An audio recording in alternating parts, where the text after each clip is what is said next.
Good morning dear students, मैं mister रचित, physics Guru. Good morning everyone.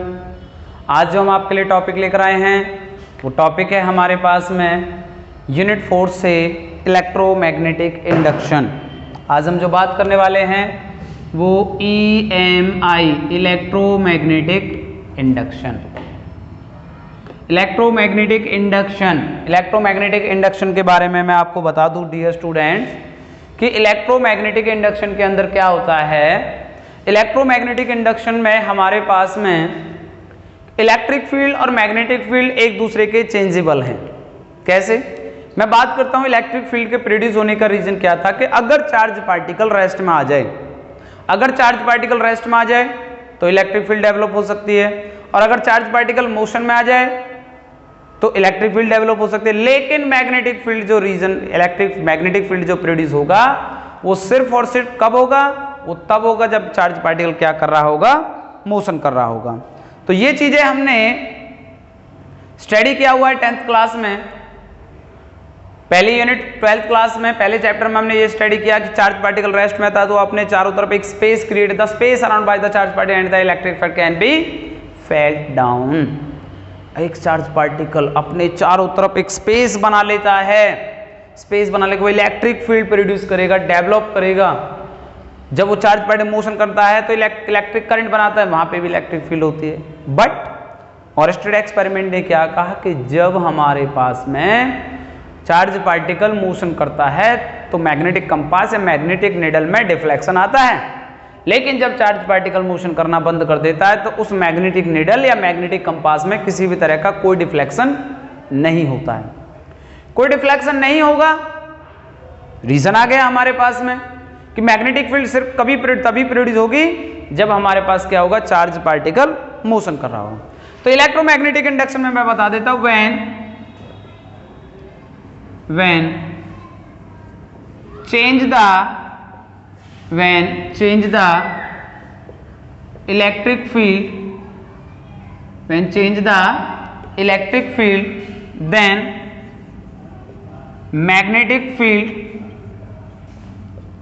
magnetic field are produced as well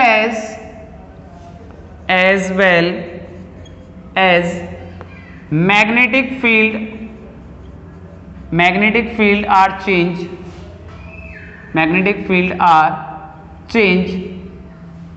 then electric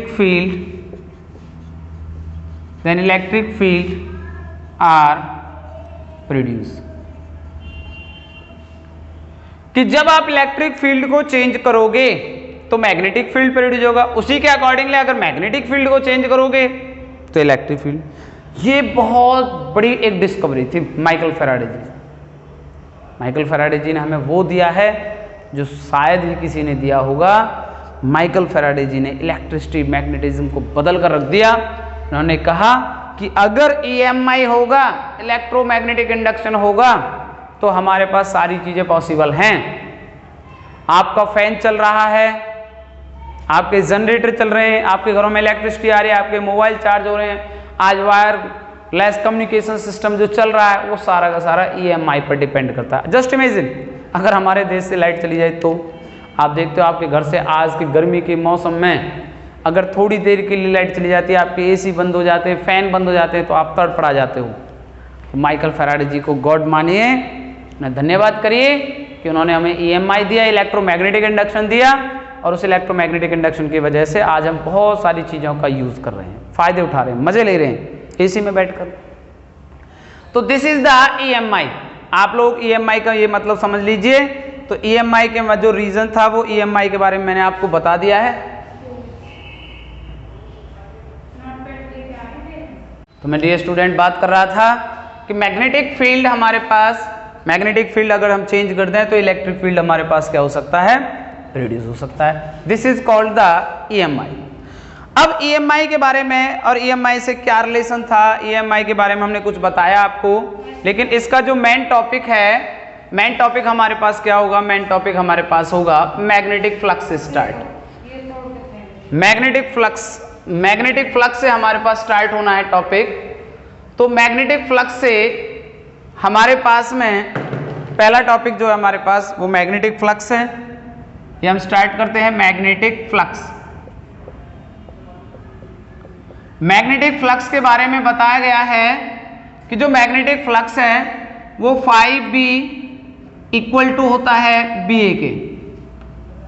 हम कह सकते हैं the total number of magnetic field lines, the total number of magnetic field lines, magnetic field lines crossing the surface area, crossing the surface area is called magnetic flux, is called magnetic flux. It is denoted by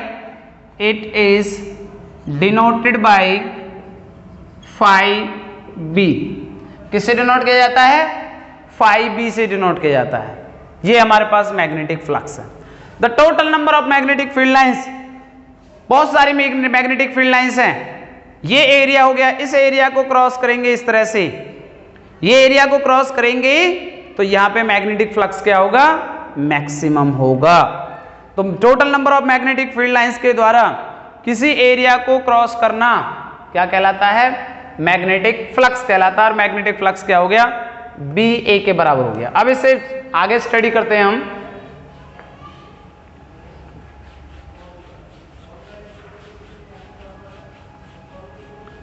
अब हम बात करते हैं magnetic flux के बारे में कि magnetic flux हमारे पास क्या है। मैग्नेटिक फ्लक्स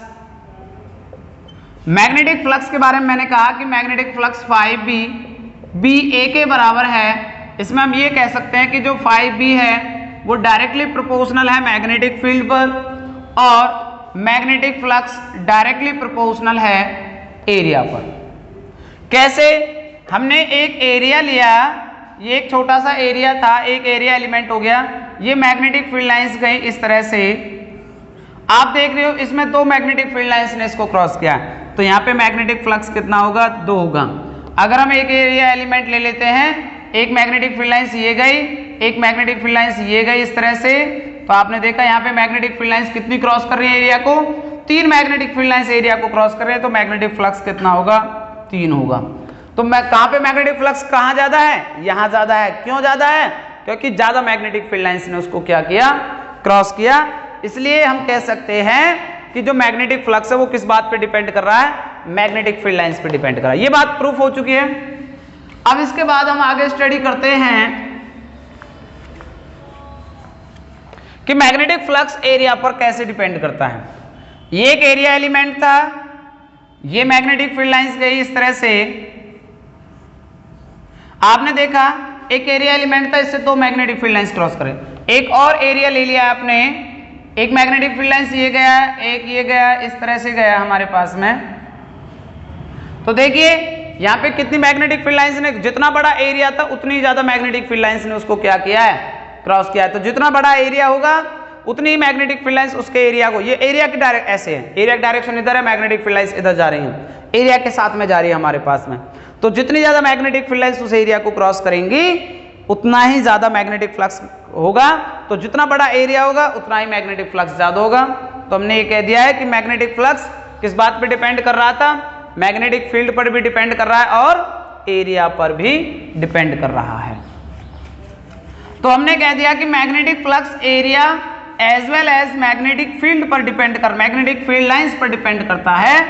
तो अब इसके आगे हम स्टडी करते हैं कि हमने क्या कहा, ये एक एरिया हो चुका है हमारे पास में और ये हमारे पास मैग्नेटिक फील्ड लाइंस जा रही हैं, ये हमारे पास मैग्नेटिक फील्ड लाइंस हैं, ये हमारे पास परपेंडिकुलर डायरेक्शन है और ये इस तरह से total number of magnetic field lines हो गई है। एक एरिया की डायरेक्शन जो है, एरिया की डायरेक्शन जो है ये B है, इसने इसके साथ में एरिया वेक्टर के साथ में थीटा एंगल बनाया है, ये मैग्नेटिक फील्ड लाइंस हो गई हैं B, एरिया वेक्टर के साथ में हमारे पास थीटा एंगल बनाया, तो ये क्या हो गया हमारे पास B cos थीटा हो गया है और ये कितना हो गया B sin थीटा हो गया। तो मैग्नेटिक फ्लक्स एक तो डिपेंड कर रहा था, मैग्नेटिक फ्लक्स डिपेंड कर रहा था एरिया पर, लेकिन मैग्नेटिक फ्लक्स कब डिपेंड करेगा, जब वो एरिया की डायरेक्शन में चले। ये एरिया की डायरेक्शन थी, उसी डायरेक्शन में क्या था, a cos theta b cos theta, तो ये क्या हो गया, b cos थीटा हो गया। तो मैग्नेटिक फ्लक्स किसके बराबर लिख सकते हैं, b a cos थीटा। अगर मैं इसे वेक्टर क्वांटिटी में लिख दूं तो मैग्नेटिक फ्लक्स बराबर हो जाएगा b vector dot a vector. Means that दो वेक्टर क्वांटिटी का अगर हम डॉट प्रोडक्ट कर दें, दो वेक्टर क्वांटिटी का अगर डॉट प्रोडक्ट कर दें तो वो क्या होता है, स्केलर क्वांटिटी होता है। तो it is a scalar quantity, it is a scalar quantity. ये क्या है हमारे पास में, स्केलर क्वांटिटी है। ये हमारे पास स्केलर क्वांटिटी हो गया है। अब इससे आगे हम स्टडी करते हैं मैग्नेटिक फ्लक्स के बारे में, उसकी यूनिट, डायमेंशंस, इन चीजों पे हम स्टडी करते हैं, कहाँ मैक्सिमम कहाँ मिनिमम, एरिया की डायरेक्शन किधर होनी चाहिए। तो देखिए मैं पहले ये बता देता हूं कि हमारे पास में ये इस तरह से एक एरिया है, एरिया की डायरेक्शन इधर है, n unit vector a, magnetic field lines भी इधर जा रही है हमारे पास में। तो यहां पे मैग्नेटिक फ्लक्स क्या होगा, मैक्सिमम होगा। ये एक एरिया एलिमेंट हो गया है, एरिया की डायरेक्शन इधर है, इस तरह से ये एरिया हो गया, ऊपर हो गया, मैग्नेटिक फील्ड लाइंस ऐसे जा रही हैं, ये ऊपर से जा रही है मैग्नेटिक फील्ड लाइंस, ये क्रॉस नहीं कर रही हैं, तो यहाँ पे मैग्नेटिक फ्लक्स कितना होगा, 0 होगा, मिनिमम होगा। मेरी बात समझ में आ रही है। और अगर आप इसके एरिया के डायरेक्शन को वेरी, जैसे ये पहले था, ये एंगल 90 का बना रहा था, cos 90 पे 0 हो जाएगा तो मैग्नेटिक फ्लक्स 0 होगा। अगर ये एरिया हल्का सा चेंज हो जाए, जैसे जैसे एंगल बनाएगा वैसे वैसे थोड़ी बहुत मैग्नेटिक फील्ड लाइंस उसमें क्रॉस करेंगे और उस समय थोड़ा बहुत मैग्नेटिक फ्लक्स आता हुआ चला जाएगा। तो मैक्सिमम और मिनिमम के बारे में मैंने आपको बता दिया है। अब इससे आगे हम स्टडी करते हैं यूनिट के बारे में।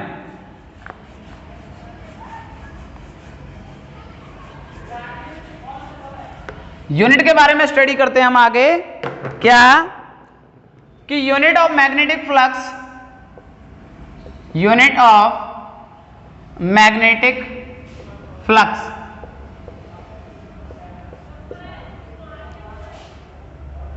अगर हम यूनिट ऑफ मैग्नेटिक फ्लक्स के बारे में बात करें तो मैग्नेटिक फ्लक्स की जो एसआई यूनिट होती है, SI unit of magnetic flux, SI unit magnetic flux का क्या होगा, वेबर।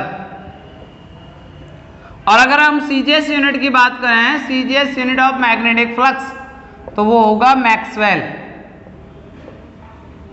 ये होगा मैक्सवेल। तो देखिए मैग्नेटिक फ्लक्स का फॉर्मूला था phi b इक्वल टू था b a के बराबर। तो मैग्नेटिक फ्लक्स की यूनिट होगी वेबर, मैग्नेटिक फील्ड की यूनिट होगी टेस्ला, एरिया की यूनिट क्या होगा, मीटर स्क्वायर, यानी कि एक वेबर बराबर होगा एक टेस्ला मीटर स्क्वायर के बराबर। और अगर हम सीजीएस सिस्टम की बात करें तो ये तो हो गया एसआई में।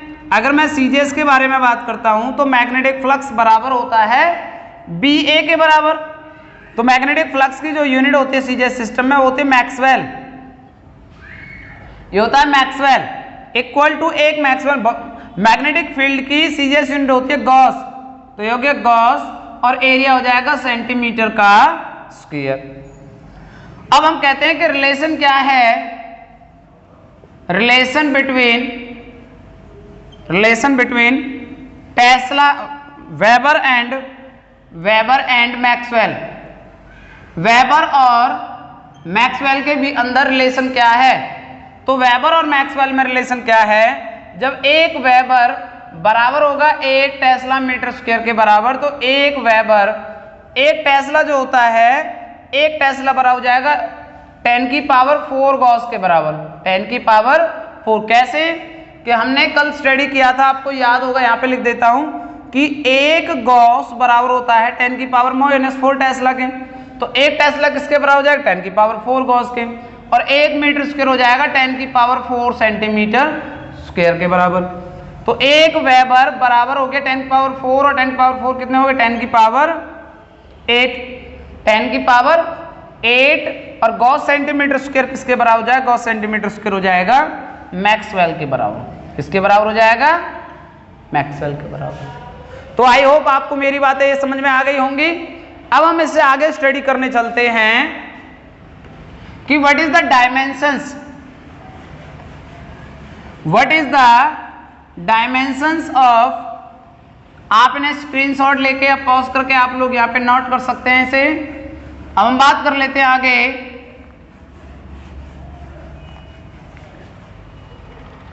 कि डायमेंशंस क्या है हमारे पास में। हम बात कर लेते हैं डायमेंशंस। तो देखिए हमारे पास मैग्नेटिक फ्लक्स बराबर होता है बी ए के बराबर, लेकिन मैग्नेटिक फील्ड जो F इक्वल टू होता था क्यू वी बी, तो B इक्वल टू हो जाएगा F अपॉन में क्यू वी। इस वाले फॉर्मूले में रख दीजिए तो मैग्नेटिक फ्लक्स फाई बी बराबर हो गया मैग्नेटिक फील्ड जो होगा, मैग्नेटिक फील्ड हो जाएगा F अपॉन में q v. Area as it is है। तो फोर्स की डायमेंशंस क्या आ चुकी है, फोर्स की डायमेंशंस हो चुकी है MLT-2। एरिया क्या हो गया L स्क्वायर। चार्ज की डायमेंशंस क्या हो गया AT, और वेलोसिटी क्या हो गया हमारे पास LT-1। तो क्या हो गया हमारे पास में, ये L से L कैंसिल हो गया है और हमारे पास इस T से ये वाला T कैंसिल हो गया है, तो ये बच गया मैग्नेटिक फ्लक्स बराबर हो जाएगा, ये बच गया हमारे पास M L स्क्वायर, ये T बच गया T-2, और जब ये A ऊपर जाएगा तो A-1। तो this is the dimensions of magnetic flux. I hope आपको ये बातें क्लियर हो गई होंगी।